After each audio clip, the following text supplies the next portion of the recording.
Herkese merhaba arkadaşlar, kanalımıza hoş geldiniz. Afra Saraçoğlu uçakta paylaşım.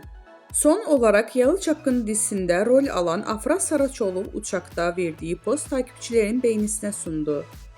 Yalı Çapkını dizisinde 3 sezon boyunca Seyran karakterine hayat veren Afra Saraçoğlu, oyunculuk performansıyla yanı sıra kariyeriyle sık sık medyanın gündeminde oluyor.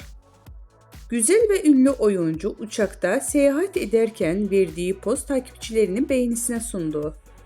Zaman zaman doğal hallerini gözler önüne seren Afra Saraçoğlu bu kez uçakta yüz maskesi yaptı. Kulaklığında kulaklık, yüzünde maskeliyle poz veren ünlü oyuncu paylaşımı büyük ilgi gördü. Öte yandan Afra Saraçoğlu yeni sezonda Aile Bir İmtihandır Abim dizisiyle ekranlara dönecek. Ünlü isim imzalı dizide Kenan Emirzalıoğlu ile başrollerini paylaşacak. Bizden bu kadar arkadaşlar. Videolarımızı beğenip kanalımıza abone olmayı unutmayalım. Hoşça kalın.